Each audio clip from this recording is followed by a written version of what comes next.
fill those out as I'm starting here. What's up, you guys?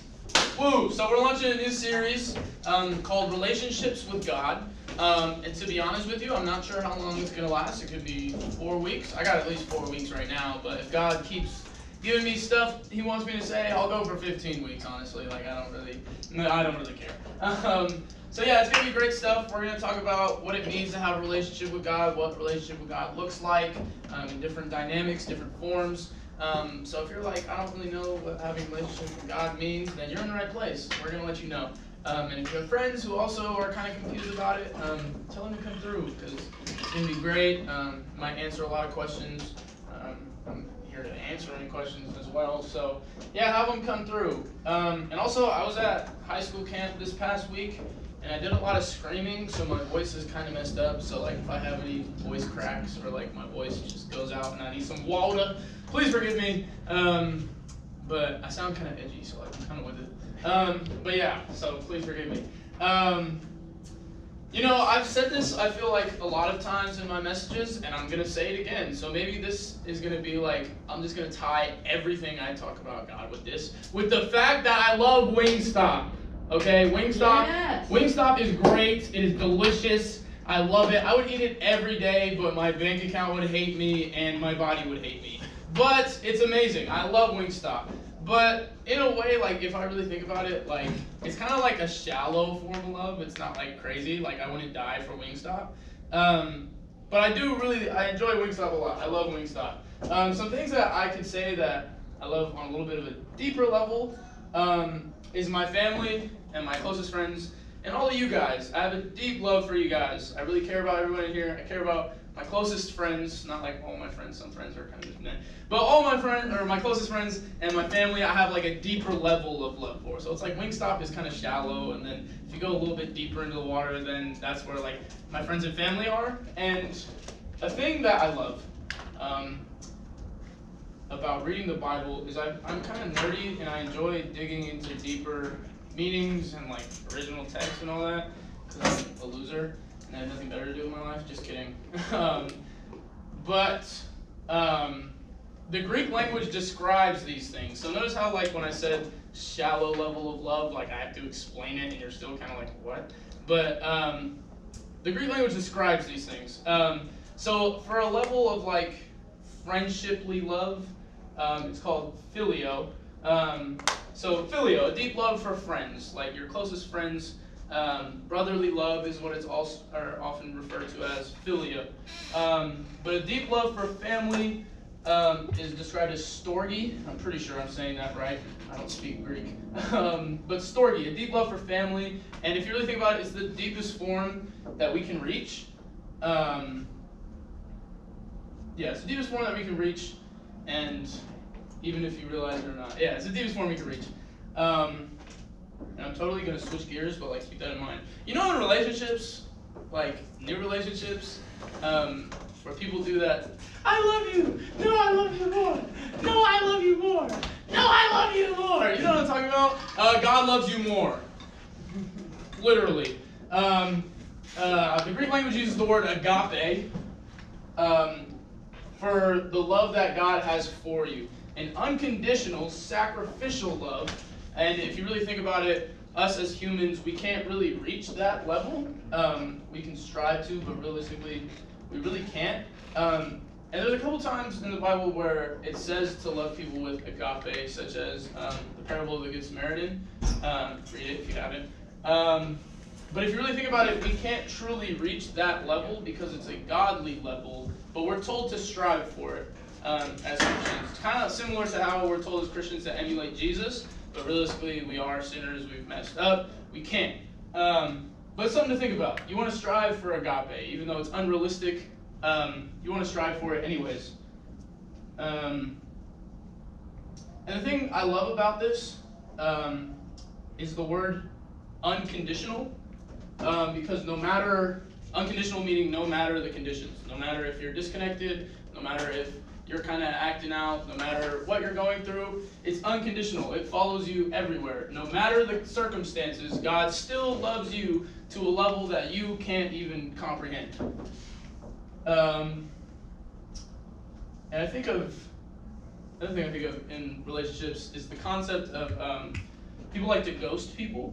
I don't know if you're aware of this term, but it's like when you're kind of talking to somebody, or maybe you're in a relationship, and you kind of just cut off all communication with like no sort of reason why. Like you block them on social media, you delete their number, you block their number, you ignore them if you see them in person. This is called ghosting. So like you kind of just like, not gonna talk to you anymore, not gonna tell you why, but peace out, deuces.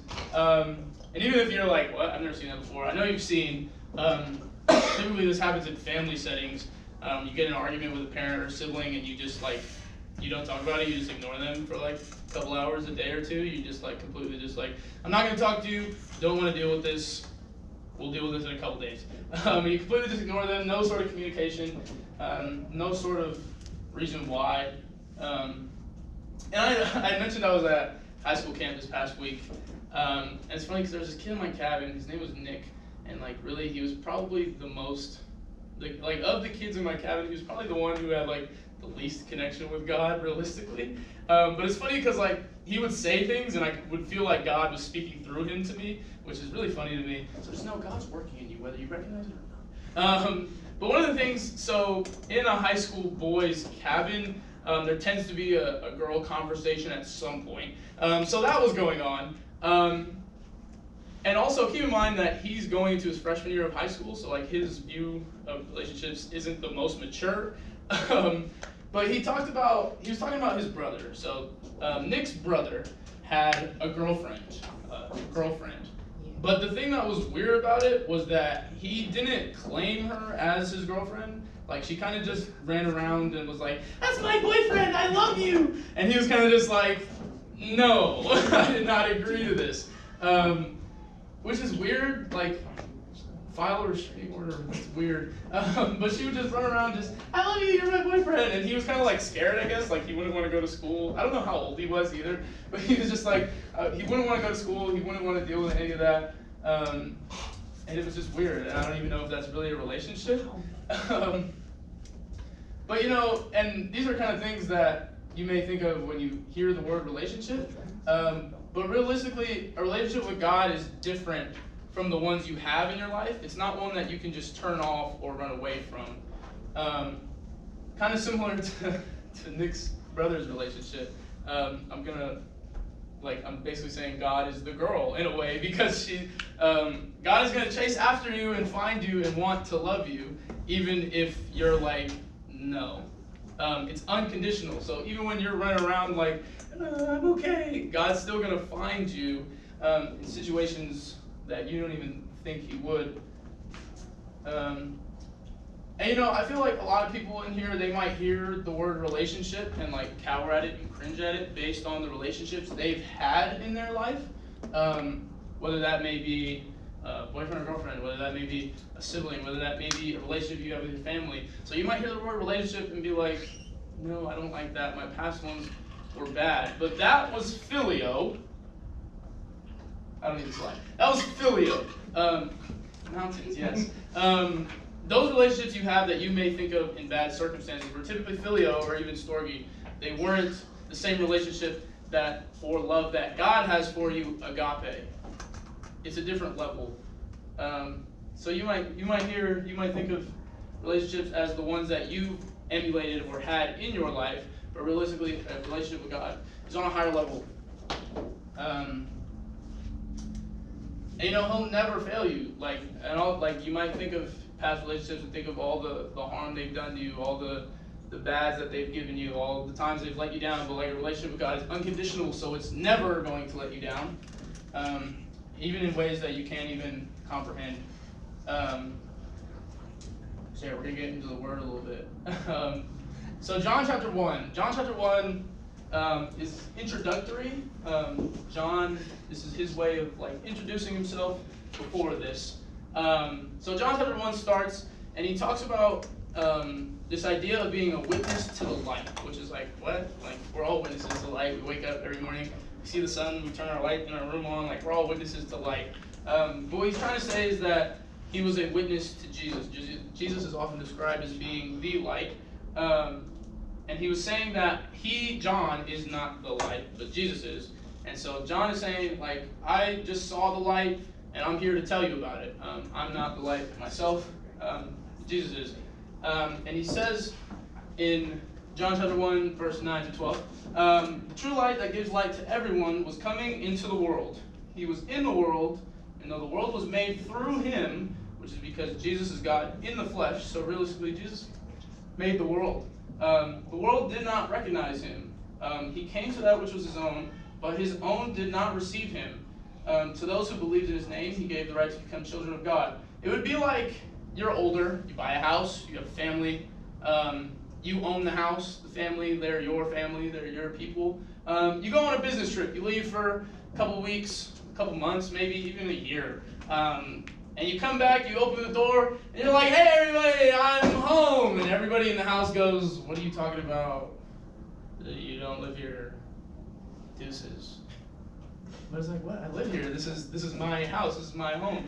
Jesus came into the world, said, hey, I'm back. I made this place. I love you guys. And everyone went, what? No, you didn't. This is my world. He came to that which was his own, but his own did not receive him. But then again, it is the true light of the world. So it's like, what? That doesn't make any sense. And the thing I think of from this is, like, people are going to try to run away from God. People are going to reject him and not receive him. But I hate to break it to you, you really can't curve God. Curve is a word I think of in relationships, like to reject or even like to friend zone or just reject them overall. But God's not somebody you can curve. It's not a friendly relationship. It's not filio. It's agape. It's unconditional. So even in the conditions where you're trying to run away, I hate to break it to you, but you can't. And I think of Psalm 139, 8 through 10. It says in there, where shall I flee from your presence? And it talks after that about I can go to the ocean. I can go to the bottom of the ocean, the deepest corner, and like God's still gonna be there. Like this is God's realm. Like He's there. And you can think of like even the farthest. What's the farthest place from here? Oh, probably heaven. Oh wait, God made that place. I think of a worship song I listen to a lot by Thrive Worship. It's called 1,000 More. And he says in that song, I could run 1,000 miles and still I know you'll find me there. And that's realistic. You can go wherever you want. You can try to run away. You can try to find new circumstances, new positions to make your life better. But ultimately, the only way you can make your life better is if you accept Jesus into your life. So you can run. You can go to a new school. You can go find new friends. You can go stop talking to your family. I don't need that negativity in my life. But realistically, that's not going to solve your problem because in those ways, you're still not having God in those. So no matter where you run, God's still like, hey, you need me, not a new school. So you need Jesus. You need Jesus. And you know, He's always available for you. He's always open for you. God is always single. God always has in his Instagram bio, single and ready to mingle. And I like the part in Jameer's song where he talks about like asking God where you've been at, and then God says, no, where have you been at? And that's realistic because I talk to high school students sometimes, very often. I enjoy on my free time. One of my favorite things to do is just like sit down with people who come here and get coffee or something. On me, I got you guys. And just talk about life, talk about Jesus, talk about whatever. And one thing I hear the most probably out of everything is like, I feel disconnected from God right now. Like we're not on good terms. I hear that all the time, and it's like, what? Like that's your fault. Like that's not because God is like, yep, nope, I'm curving you. Like I said, it's unconditional. He loves you throughout everything, no matter the circumstances. And in James 4:8, James chapter 4 is an interesting chapter in the Bible. It's not the most encouraging, but there's definitely one encouraging part, and that's the one I'm going to talk about. It says, "Come near to God, and He will come near to you." It's a relationship. It goes both ways. You can't just talk all the time to God and be like, I need this, I need that, I need this and that. and then expect things to be moving and working because you're not taking a second to listen. Or you can't be sitting there and thinking, God, why aren't you working in my life? But you're not saying anything to him. You're not, and maybe you're not acting the way he says to. I'll talk about that more probably next week. It's called a relationship because it goes both ways. It's not one way. And God will give you opportunities. God will chase you around like Nick's brother's girlfriend. He will chase you around and be like, I love you, I love you, I love you. But if you don't accept it, then it's not a relationship. So I encourage you to maybe just listen, maybe see what God has to offer you. You have to meet him in the middle. And if you don't understand what having a relationship with God looks like, honestly, I'm not going to go into too detail about it because I feel like I kind of did. But I encourage you to pray about it. If you're like, I'm new to this God thing, like I don't know what this looks like I pray sometimes, but like it's whatever. I encourage you to ask God, like, God, what would it look like for me to have a relationship with you? What fruit would come from that? What good things would sprout from that relationship? Just ask, because like I said before, a relationship goes both ways. You can ask God things, and I promise you, he'll put it on your heart. And another thing I heard this week while I was at high school camp was the idea of let's say I'm Slash. I'm the best guitar player in the world. Like I'm just that dude. I can play any song and I'll just absolutely tear it up. All that good stuff. So I'm ready to go. I grab my guitar. I get my music stand. I got all the notes laid out. I'm good to go. And I'm like, yeah, I've played this song 100 times. It's the best guitar solo ever. I'm about to murder it. But before you go on stage, somebody goes up to your guitar and just, how guitars at the end, they have the little, I don't know what they're called, the little things that tune it, the little notches. So somebody comes up and they just completely just jack up all the notches. They just completely screw it up. So when Slash goes up here, me, because I'm Slash, I come up here and I go to play my guitar and I start killing the song. Like I'm doing the right notes, but it won't sound right because my guitar is not in tune. I can do whatever I want in terms of playing notes, in terms of actions, the things I'm doing in my life. I got those all right, but if my heart's not in tune to what I'm doing, then it won't produce what I want it to. So maybe that's what you need to do. Maybe you need to just look at your life and say, is my heart really in tune to what I'm doing in my life? Is that why my relationships aren't benefiting? Is that why my home is just kind of bad attitude right now? Is it because all of our hearts are not in tune? So maybe that's what you need to do. Look at your heart.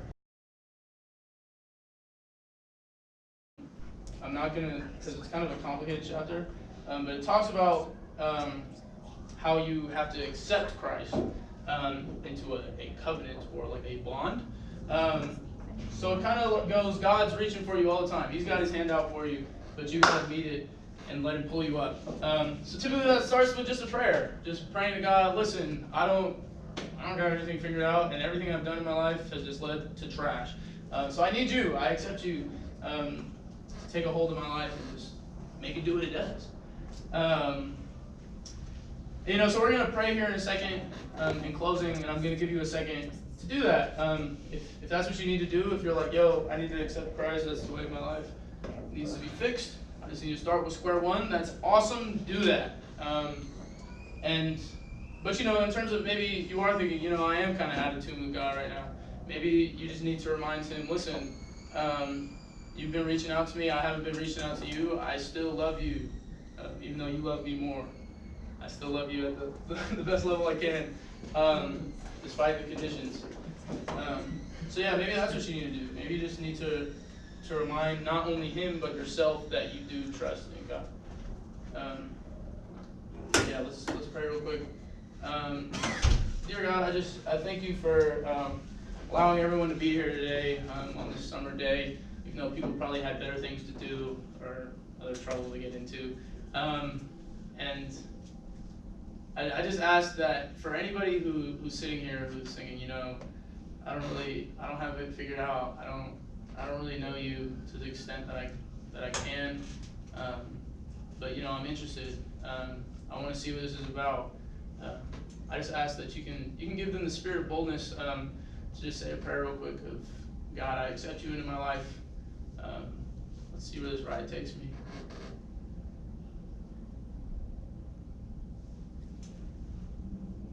And God, I ask for anyone who's sitting here that has accepted you before, but they need to just retune themselves a little bit. God, I ask that they can just give a reminder to themselves and to you that they are here for you, and they do love you.